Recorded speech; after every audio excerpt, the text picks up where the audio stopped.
Boa noite, irmãos. Flávio tá me zoando aqui porque de manhã eu meti um mineirês feio mesmo. Cheguei, acho que eu falei alguma coisa com nós. Aí quando eu falei com nós, aí foi o brabo do brabo. É sempre um privilégio poder estar aqui. O Sávio não tirou uma semana de férias, né, pastor Sávio? Então, por isso o motivo da ausência dele aqui. Mas nós vamos dar continuidade na nossa série que nós estamos meditando, o sentido da vida. Nós estamos vendo isso dentro do livro de Eclesiastes, um livro escrito pelo rei Salomão, filho do rei Davi, um homem dotado de sabedoria e que o interessante da vida de Salomão, de tudo que ele escreveu, é que não foi apenas por intelecto que ele obteve tudo isso. Não foi lendo, não foi apenas estudando a sociedade que ele obteve tudo isso, mas Salomão, de fato, quem tem acompanhado a série, vê de fato que ele viveu tudo isso que ele está falando. Então, ele tem propriedades para falar de vida mesmo, de experiência de vida. E quando a gente olhou os primeiros capítulos, a gente viu que Salomão ele tinha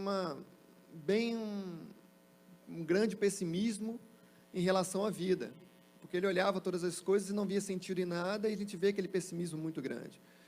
E no meio de todo esse pessimismo, a gente sempre viu que Salomão, a gente sempre questionou, porque a gente fala, poxa, Salomão, um homem dotado de sabedoria, um homem tão sábio, como que pode analisar isso e ver tanta coisa ruim, tanto pessimismo, e com tanta sabedoria assim?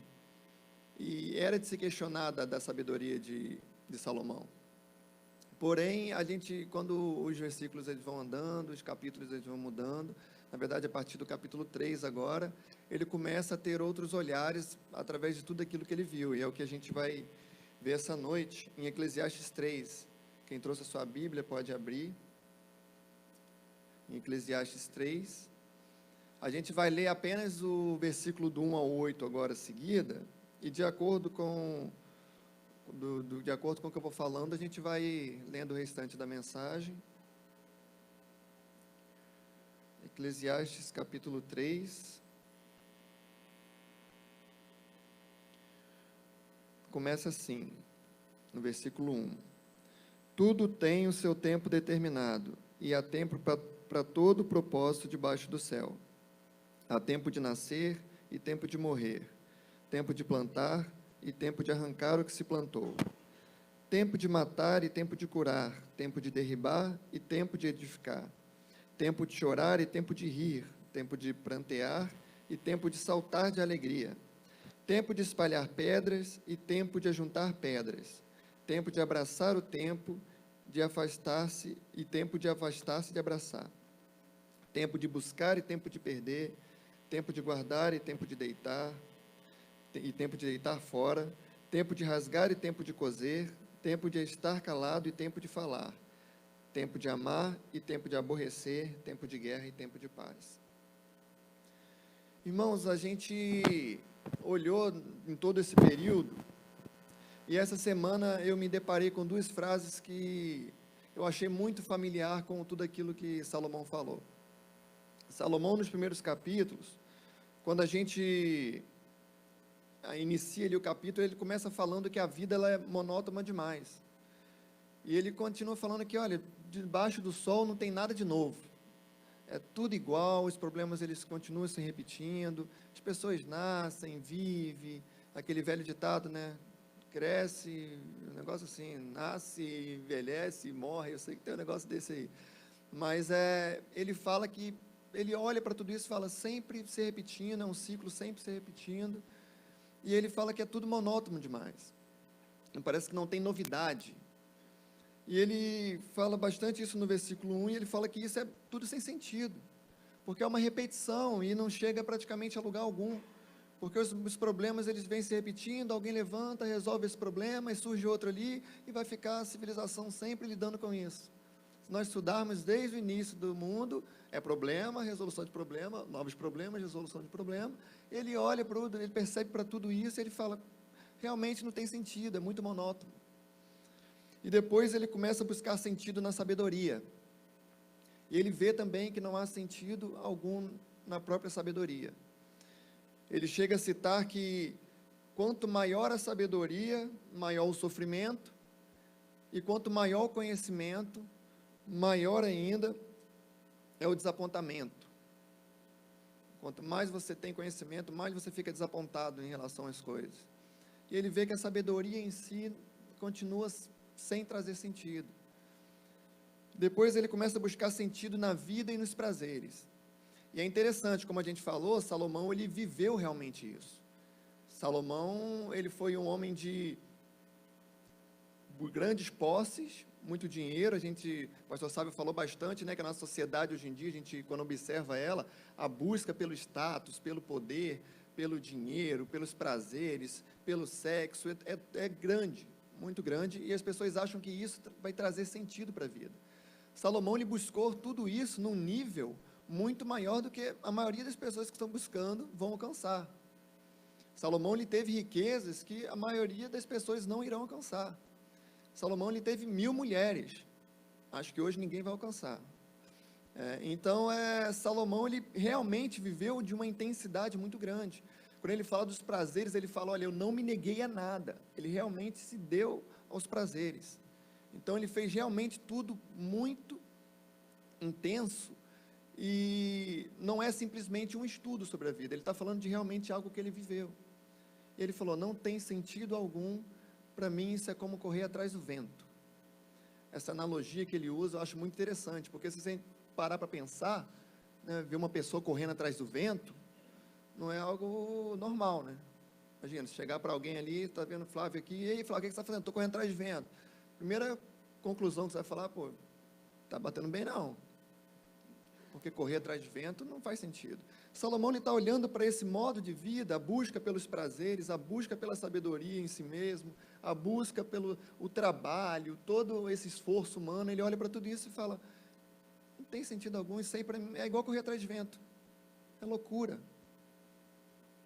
E por fim, Salomão, ele tenta encontrar sentido no trabalho, ele começa a falar de tudo que ele fez, do quanto ele se empenhou, de tudo que ele conquistou, e ele chega novamente à mesma conclusão, nada disso faz sentido, é vaidade, é como correr atrás de vento. E ele olha, se nós olharmos na perspectiva que Salomão falou nos primeiros capítulos, realmente faz sentido o que ele disse. Ele fala, porque todo o meu esforço que eu estou fazendo aqui, todo o meu trabalho, eu não tenho nem garantia de que quem vai continuar isso vai sustentar. E a gente vê que isso é uma realidade. Muitas coisas, muitas pessoas que se empenharam bastante, a gente vê que todo o trabalho dela muitas das vezes foi em vão por quem deu continuidade. Tem uma frase, um ditado popular, né, que a gente usa muito, não é nem um ditado, mas uma frase mesmo que a gente costuma dizer, que a gente fala, poxa, fulano de tal deve estar se revirando no túmulo agora. A gente usa muito essa frase quando acontece o quê? Alguém produziu uma coisa muito boa, alguém se esforçou muito para alguma coisa e jogaram tudo fora aquilo que ele fez. Isso é natural de acontecer, eu acho que a maioria de nós provavelmente já usou essa frase. Então é algo muito natural de acontecer. E pensando, olhando pela perspectiva que Salomão está olhando, para ele nada faz sentido. Nada faz sentido eu conquistar tudo, pode ser que a próxima pessoa que vier não vai cuidar de nada disso e tudo foi embora. Daqui a pouco eu vou morrer, isso tudo vai ficar aí, não sei nem o que vai acontecer com isso. E a gente vê nesses primeiros capítulos um tom muito pessimista em relação à vida. Então, acontece que Salomão, como a gente mesmo falou, ele era um homem dotado de muita sabedoria. A Bíblia falava que da sua época era o homem mais sábio que existia. Então, acontecia que tanta sabedoria assim, e a gente fala, poxa, cadê, né? E na partir do capítulo 3 a gente começa a ver isso. Salomão, ele começa agora a dar argumentos a todas as afirmações que ele tinha feito. Salomão, tudo aquilo que ele afirmou, tudo aquilo que Salomão, ele começou a julgar não ter sentido, tudo aquilo que ele tentou fazer, ele agora começa a olhar por outra perspectiva e analisar cada ponto de sua afirmação. E é isso que a gente vai ver aqui hoje. A primeira coisa aqui que Salomão ele faz é olhar para o alto. Salomão ele tira agora o foco dele, que estava no trabalho, nas coisas da vida, nas coisas desse mundo, na sociedade. Ele para esse momento e ele começa a olhar para o alto. Salomão, quando ele olha para o alto aqui, ele percebe uma coisa que logo de início, que fala no versículo 1 que a gente acabou de ler, tudo tem o seu tempo determinado. A primeira coisa que a gente vê aqui é que Salomão ele fala tudo tem o seu tempo determinado. Tudo. Então essa é a esfera que Deus trabalha. Tudo. A soberania de Deus abrange todas as coisas, abrange tudo que há nesse mundo. Seja animal, seja natureza, planta, seja pessoas, tudo está dentro da soberania de Deus. É a primeira conclusão que ele chega aqui. Tudo está dentro da esfera da atuação divina. E às vezes a gente questiona, porque a gente vê tanta coisa ruim acontecendo, a gente fala, pô, será que realmente tudo? E os seres humanos? Tem tantos seres humanos aí que não querem nem saber de Deus. Como é que tudo está dentro da esfera de atuação divina? E é engraçado que a gente consegue perceber na própria Bíblia que até mesmo essas pessoas que não têm Deus como Senhor não fogem do controle de Deus. Não fogem da sua ação, não fogem da sua esfera de soberania. A gente tem como exemplo Faraó, um rei do Egito. O que mais tinha lá era deuses de tudo quanto é tipo. No Egito tinha Deus para chão, para o céu, para a terra, para a planta, para tudo tinha um Deus. Então era um pagão, um homem que toda a sua vida não se curvou ao Deus verdadeiro, até mesmo no final da sua vida, quando ele liberou o povo, ele vai lá buscar de novo. Então você vê que até o final da sua vida ele não tinha Deus como Senhor, e mesmo assim, Deus fala, eu levantei Faraó com esse propósito. Paulo afirma em Romanos que Faraó, Deus o levantou com este propósito. Então você vê que até mesmo uma pessoa que não está embaixo da esfera não está debaixo de obediência de Deus, continua dentro da sua esfera de controle. A gente vê com o rei Nabucodonosor, mesma coisa. E Deus fala, olha, eis aqui meu servo, chama o rei Nabucodonosor de servo. Fala, usei para limpar a minha horta aqui, para moldar o meu povo. Usei para cumprir um propósito que Deus tinha de mudar o povo.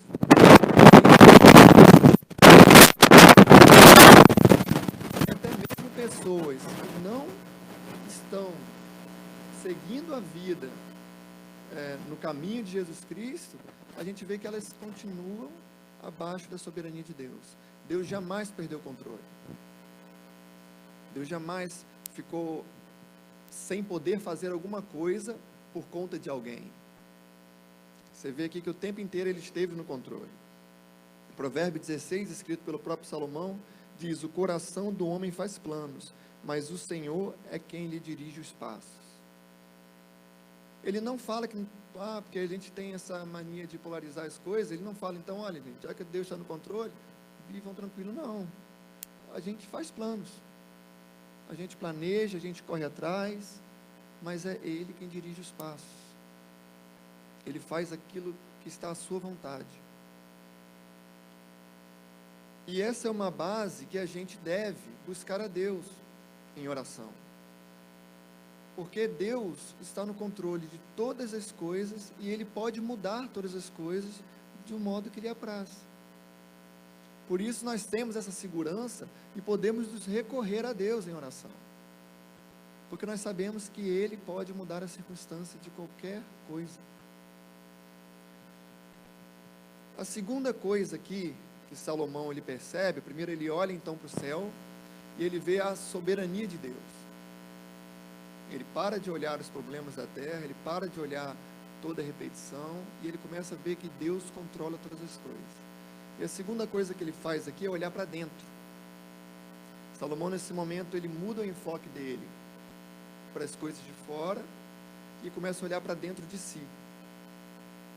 Então ele considera que no seu coração e no coração das pessoas há a eternidade.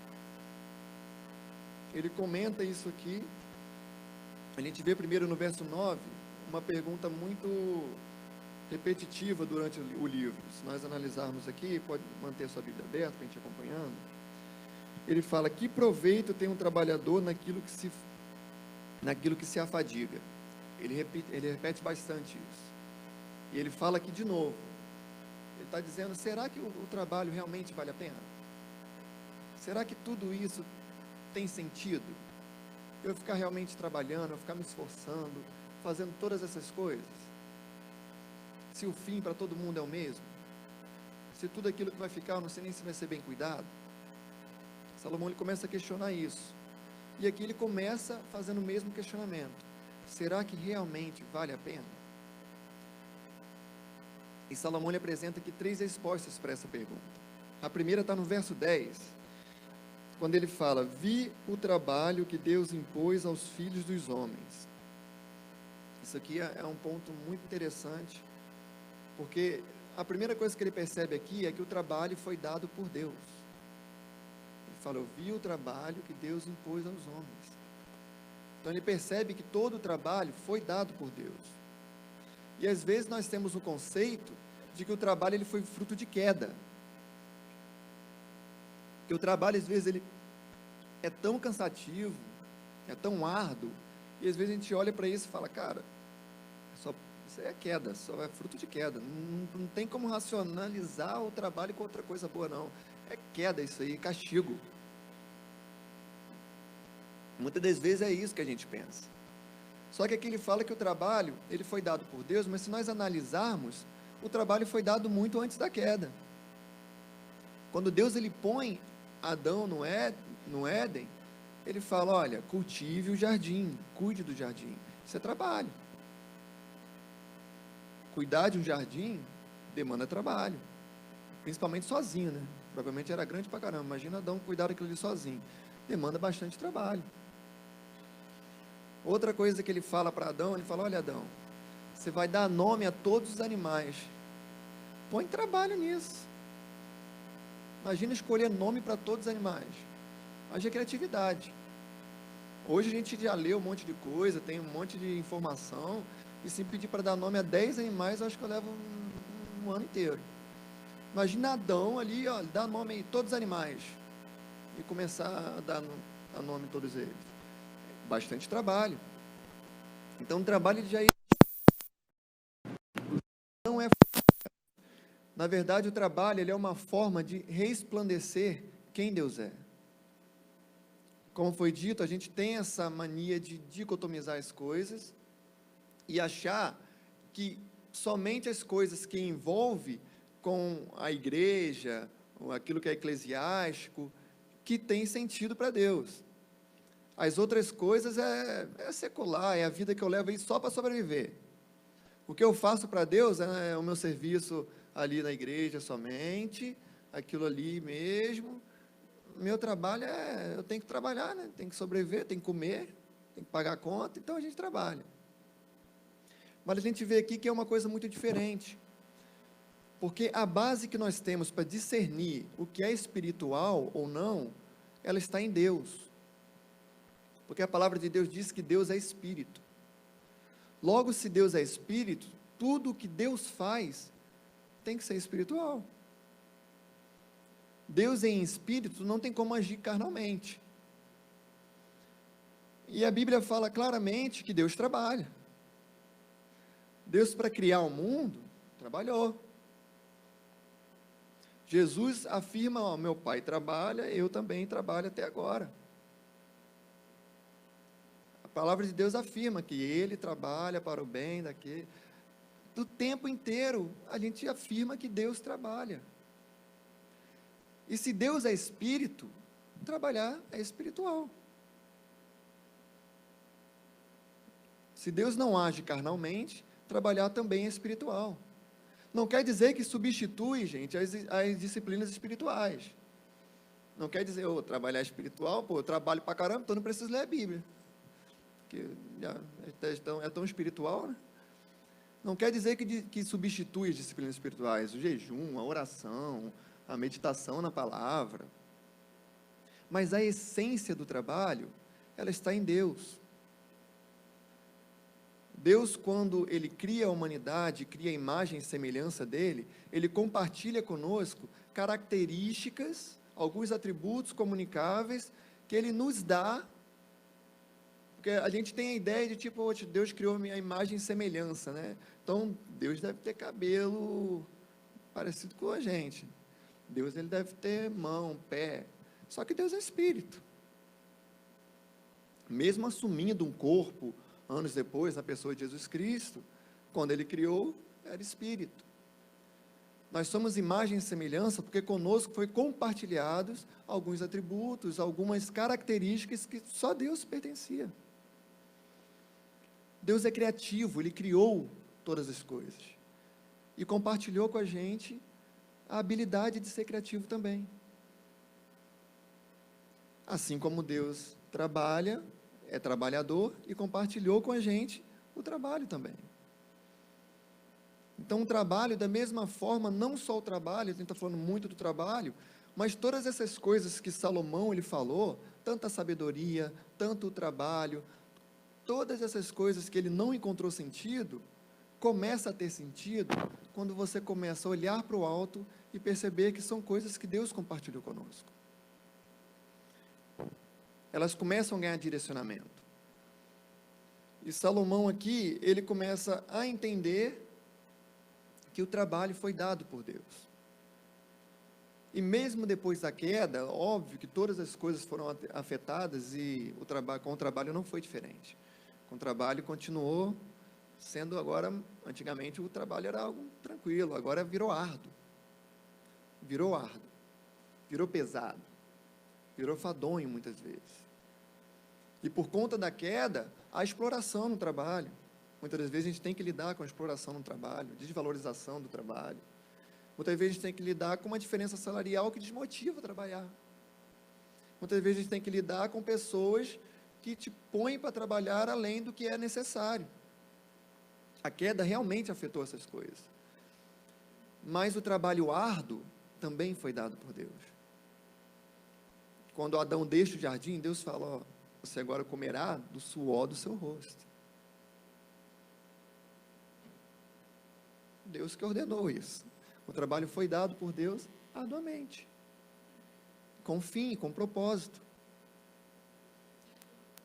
E é algo que quando Salomão ele começa a perceber tudo isso, as perspectivas que Salomão tinha em relação a tudo que ele já havia afirmado nos primeiros capítulos, começam a mudar.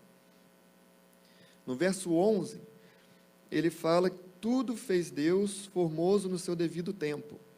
Também pôs a eternidade no coração do homem, sem que esse possa descobrir as obras que Deus fez desde o princípio até o fim. Essa afirmação aqui ajuda a gente a compreender um pouco a primeira parte do versículo do 1 ao 8, e também algumas coisas do primeiro capítulo, porque ele fala que ele não viu sentido em nada disso que ele fazia, mas aqui ele afirma que Deus ele pôs a eternidade no coração do homem. Logo, se nós pararmos para analisar, se Deus pôs a eternidade no coração do homem, o homem tem esse vazio do tamanho de uma eternidade que precisa ser cumprido, tem essa busca por tentar desvendar as coisas, por tentar descobrir o futuro, uma busca que que o próprio Deus não garante sucesso, apesar de ter colocado no coração, porque ele já fala que no 11, tudo fez Deus formoso devido ao tempo, também pôs a eternidade no coração do homem, sem que este possa descobrir o que Deus fez do princípio ao fim. Então ele não garante sucesso nisso. Nós estamos tentando até hoje. Você vê a humanidade, ela quer descobrir tudo, como o mundo começou e como vai terminar. Tem teorias de tudo quanto é forma. E há no coração do homem esse desejo de descobrir. E Salomão fala que é por conta de uma eternidade que há no nosso coração. Logo, todas essas coisas que Salomão afirma que não tem sentido, que não consegue preencher o vazio dele, não vai mesmo preencher, porque são coisas temporais. São coisas, como foi falado no início do versículo, têm o seu devido tempo.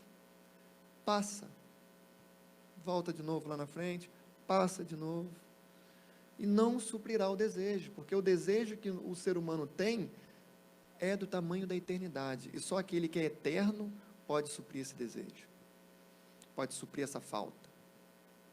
Salomão ele começa a perceber tudo isso, e ele fala a terceira resposta, no verso 12 ao 14. Ele diz: sei que nada há melhor para o homem do que regozijar-se e levar a vida regalada.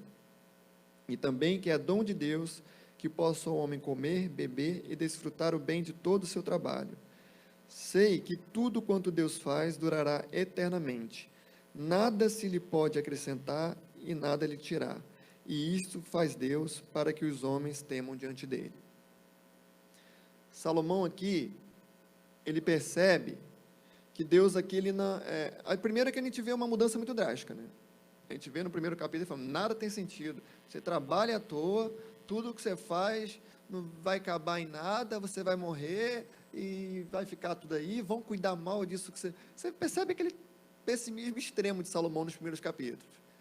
Agora Salomão, ele muda num tom aqui, sei que nada há de melhor para o homem comer, beber, deleitar-se no seu trabalho. Então você percebe uma mudança muito drástica aqui. Salomão, quando ele muda a sua perspectiva e para de olhar para as coisas terrenas, e para de olhar para o ciclo da vida, e para de ver como o mundo está andando e olha para Deus, ele já começa automaticamente a mudar a sua perspectiva de vida. Aquilo que ele considerava fadonho e impossível, sem propósito algum, ele começa a falar, poxa, já não tem nada melhor do que comer, beber e desfrutar do trabalho. As perspectivas aqui, tudo, o pensamento de Salomão, ele começa. Salomão aqui, ele não está incentivando um hedonismo pagão, de olhar para todas essas coisas e achar que o importante é você sentir prazer ali, bebendo. Assim. Salomão não está falando isso. Salomão aqui, ele está começando a entender que Deus está envolvido em todas essas coisas. E por isso eu consigo achar prazer. Por isso eu consigo sentir prazer na vida. Porque eu entendo que Deus está diretamente no controle de todas essas coisas. Ele é soberano por todas as esferas da sociedade.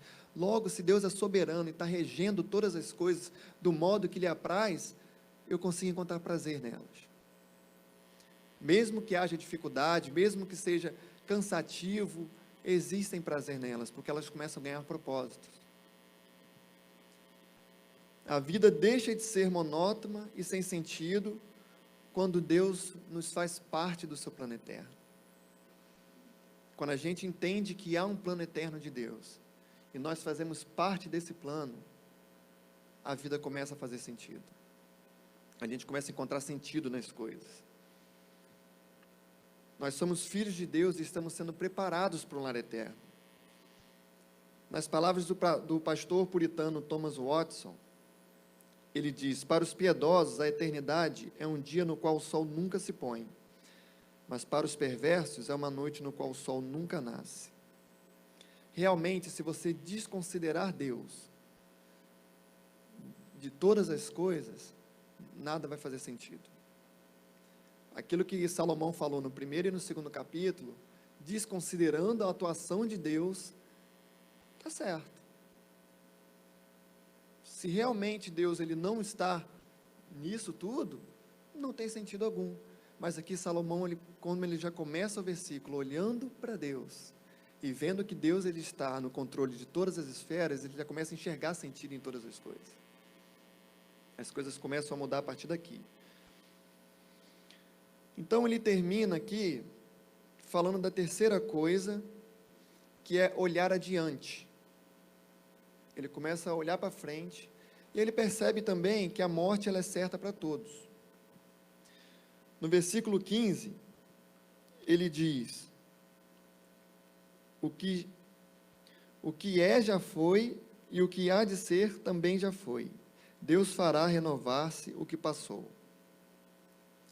Esse aqui, ele mostra que Deus está no controle do ciclo da vida. Aquele ciclo da vida que se repete o tempo inteiro, que para ele era fadonho observar isso, ele já começa agora a enxergar Deus no ciclo da vida. Deus controlando o ciclo da vida. E outra coisa que ele percebe muito interessante, é que o ciclo da vida ele pode até ser um padrão, mas ele não é uma prisão. O ciclo da vida, ele é alterado toda a história pelo próprio Deus. Os milagres feitos é uma alteração ao ciclo da vida. Se nós olharmos, o que é o ciclo da vida? Se você ficou doente e faleceu, é o ciclo da vida. Pessoas ficam doentes e falecem. Mas Jesus, ele altera o ciclo e ele ressuscita aquele que morreu. Ah, mas tem falta de comida? É natural você ver quando falta comida, pessoas morrendo de fome. Se não tem um terceiro para suprir, pessoas morrem de fome.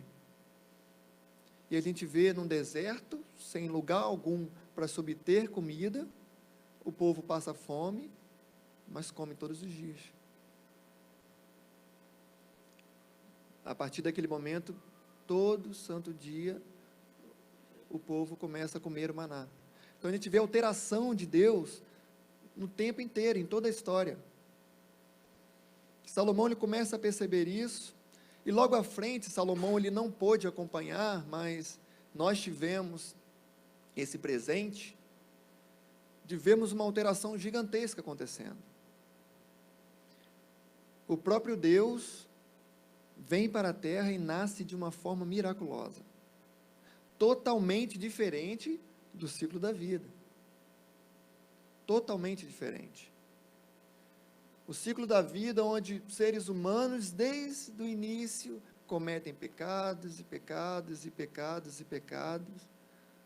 Um ser humano, ao mesmo tempo Deus, vive uma vida sem pecado algum. E ele leva sobre si o nosso pecado, se entrega numa cruz, ele morre, seguindo o ciclo da vida, porém ele vence a morte. Ele ressuscita no terceiro dia, e não somente muda o ciclo da sua vida, ele automaticamente muda o ciclo de todo aquele que nele crê. E aquele ciclo, que seria a morte para todos nós, o fim desse ciclo, ele venceu e deu para nós a vida eterna. E da mesma forma que ele ressuscitou, ele fala: um dia todos, aquele que crê, ressuscitarão comigo, e viverão eternamente. O ciclo é mudado, o ciclo é vencido, e Jesus conquista isso e nos dá de presente essa vida eterna. Então, a gente vê aqui que, olhando para frente, até mesmo aquilo que para a gente era para ser fadonho, toda aquela morte que Salomão ele falava que um dia ele enfrentará, e que tudo que estiver acontecendo aqui vai ficar, e que não tem mais propósito algum, ele olha para tudo isso e fala: se você olhar para frente, fala, até isso foi vencido, até isso foi alterado no ciclo. E aquele pessimismo que a gente viu no Salomão, nos primeiros e segundos, ele automaticamente só vai diminuindo. Salomão vai ganhando esperança, confiança. E outra coisa que eu acho muito interessante, a Bíblia nos afirma que a mão de Deus, tudo aquilo que Ele faz, durará para sempre. Tudo ganha sentido quando entendemos isso. Porque quando a gente entende que Deus, através de nós, está servindo este mundo, todos os nossos atos ganham sentido. O nosso trabalho passa a ganhar sentido. Porque a gente entende que o nosso trabalho, ele realmente é possível de dar sentido à nossa vida. Mas quando a gente encontra aquele que pode dar sentido à nossa vida, ele não somente dá sentido a nós, mas ele dá sentido a tudo aquilo que nós fazemos. Através de nós, os nossos atos conseguem perpetuar, os atos de Deus conseguem perpetuar eternamente. A gente consegue perceber isso, por exemplo, na história da igreja. Coisas que os primeiros apóstolos fizeram, duram até mesmo no dia de hoje. Coisas que Salomão escreveu há anos antes de Cristo, duram até mesmo no dia de hoje. Quando Deus está agindo através de nós, todas essas coisas podem ganhar sentido. O nosso trabalho tem sentido, as nossas conversas têm sentido, o nosso dia a dia inteiro começa a ganhar sentido. Porque todas essas coisas são coisas que Deus usa para afetar a humanidade. Só que é importante a gente lembrar que essas coisas, elas não têm sentido em si mesmo. Então Salomão está certo no início, quando ele fala, olha, é correr atrás de vento. Se você busca sentido no status, é correr atrás de vento. Já estou deixando aqui já o spoiler, você não vai encontrar. Se você está tentando achar sentido em dinheiro, eu consegui bastante, você não vai encontrar. Eu fui famoso, eu tive muito dinheiro, eu tive muitas mulheres, eu já estou avisando, é igual correr atrás de vento. Você ficar aqui correndo atrás de vento, vai dar no mesmo. Você vai chegar no mesmo lugar. Frustração. Frustração, porque essas coisas não conseguem dar sentido à vida do homem. Somente Deus pode dar sentido à vida do homem. Então, logo, nós também não devemos olhar para essas coisas e polarizar, né? Poxa, mas não tem sentido. Salomão está falando que trabalhar ali não tem sentido algum, então eu vou trabalhar, né? É uma coisa até interessante, porque a gente sempre fala, né? Numa das nossas orações, que a gente sempre está ali com fervor, Senhor, eu quero ser igual a Jesus Cristo, é o foco da minha vida, parecer com Jesus Cristo. Aí tu olha na Bíblia, Jesus trabalha, e a gente não quer trabalhar. Jesus perdoa, a gente não quer perdoar. Todo o processo, ele acontece através de ciclos da vida. Ele nunca falou que o ciclo seria um problema,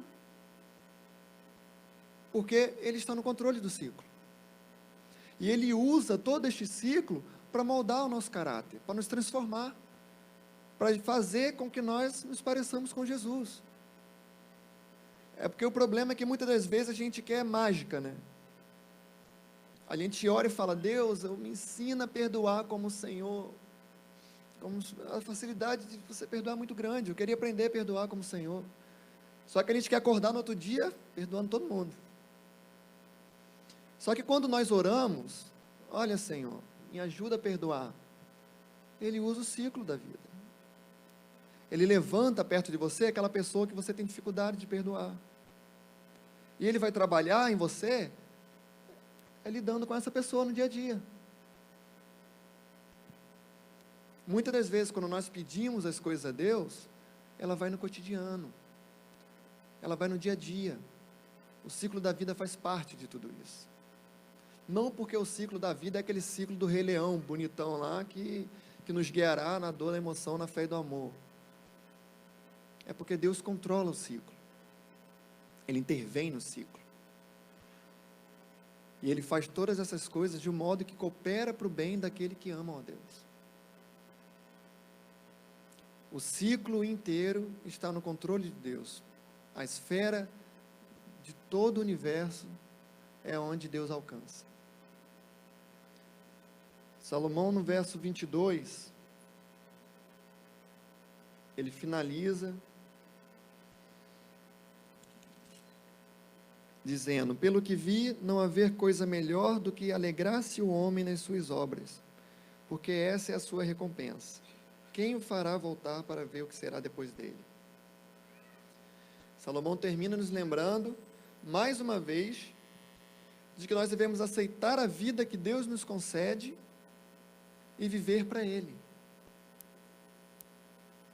O maior propósito que nós temos como criaturas, como seres, como filhos de Deus, é adorá-lo.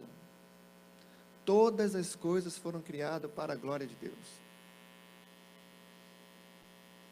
O seu trabalho foi criado para a glória de Deus.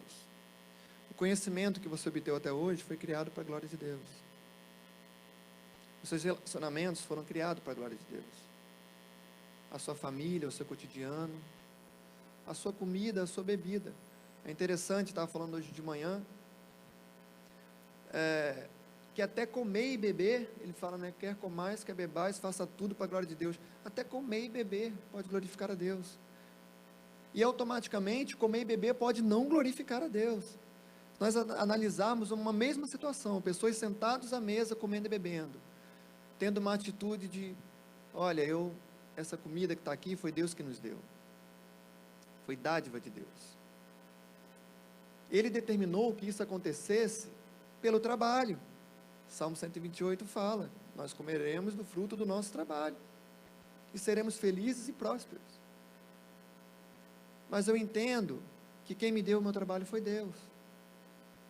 Por mais que eu tenha trabalhado para a comida chegar aqui, é Ele quem abriu as portas para eu conseguir o meu trabalho.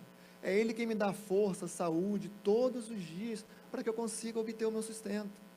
Tudo que eu tenho vem das mãos de Deus, são dádivas de Deus. Diferentemente, uma pessoa pode estar ao redor da mesa, na mesma situação, e questionando, dizendo, olha, eu tenho isso aqui porque eu trabalhei. Se eu não faço nada, todo mundo aqui na casa morre de fome. Ambos na mesma situação, um glorifica a Deus, enquanto o outro nem lembra que Deus existe. Então, nas mínimas coisas, Deus ele deve ser glorificado. Tudo foi criado para a sua glória, e o objetivo final de todas as coisas é glorificar a Ele. O seu trabalho tem sentido. Às vezes você pensa, pô, mas sentido, que sentido? A gente tem aquela ideia, né? Você trabalha de quê? Eu trabalho de logística numa empresa. E qual é o seu fim? O que você faz pela glória de Deus? Não sei, quando eu me aposentar, talvez eu vá para a África. Aí Deus é glorificado, que eu vou lá cuidar das pessoas, fazer caridade. Irmãos, não tem ser mais lógico que Deus.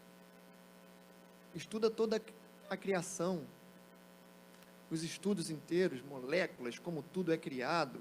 Se a Terra fosse talvez um pouco menor, falam que não teria como nem ter vida aqui, por causa da atmosfera. Se fosse um pouquinho, não sei o que, a gravidade já ia mudar tudo isso aqui, já seria outra coisa.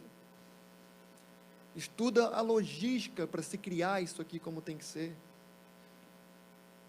Tem como você ser espiritual no seu trabalho. Seja lógico, de uma maneira justa, da melhor forma possível, e Deus será engrandecido por isso. Obviamente, nós seguimos o ID, e se tivermos oportunidade, realmente vamos falar daquilo que vivemos, vamos pregar a Jesus Cristo, e devemos fazer isso, devemos buscar as oportunidades também. Porém, é muito mais do que isso, é muito mais do que falar, é até no comer e no beber. Todas as coisas têm sentido, e o sentido de todas as coisas é glorificar a Deus. Todas as coisas precisam ser restauradas. Vivemos num caos, numa desordem, por conta da queda. Mas nós, que fomos alcançados e restaurados, somos agentes de restauração, para que todas as coisas voltem a ponte para Cristo. Salomão, quando ele percebe isso, ele muda rapidamente. Ele muda rapidamente o seu pensamento. E Salomão não nos aceita, nos ajuda a aceitar isso. Olhar e falar, cara, Deus está no controle de todas as coisas. Eu sei que o trabalho ele é cansativo, é exaustivo. Eu sei que às vezes parece não ter fim.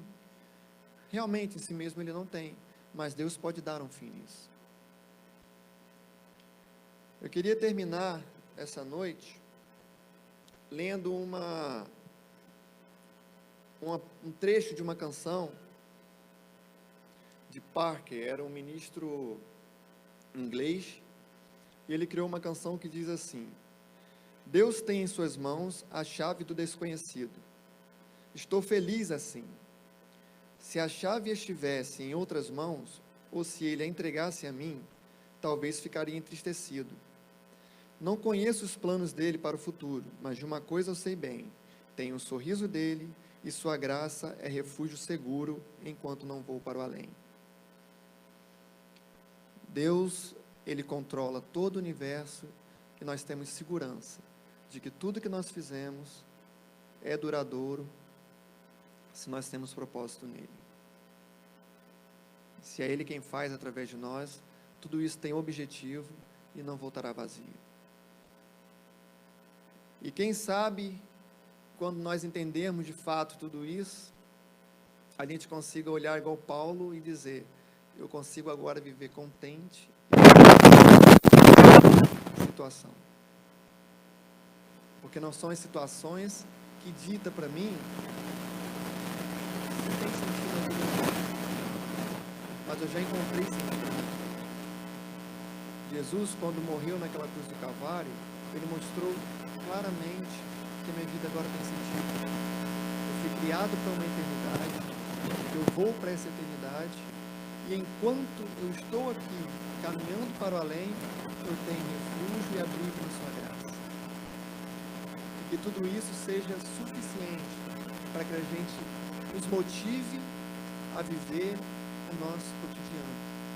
Por mais que às vezes pareça monótono, por mais que às vezes pareça exaustivo, cansativo, por mais que às vezes, por conta do pecado, soframos explorações, passamos por lutas, todas as coisas já ganharam sentido quando Cristo ressuscitou e nos deu isso como herança. Nós viemos andar, saltar em direção a Ele, e tudo que nós fizermos vem apontar para Ele, assim como no início de tudo, nós viemos ser esse agente de mudança e agente de transformação na nossa sociedade, começando a nossa vida, no nosso lar, como nós lidamos com as pessoas, como nós relacionamos com a vida. Isso de fato vem nos ensinar, que tudo isso que Salomão nos fala vem de fato nos ensinar a viver para Deus de uma forma melhor, de uma forma mais integral. Amém? Que Deus abençoe a todos. Pastor.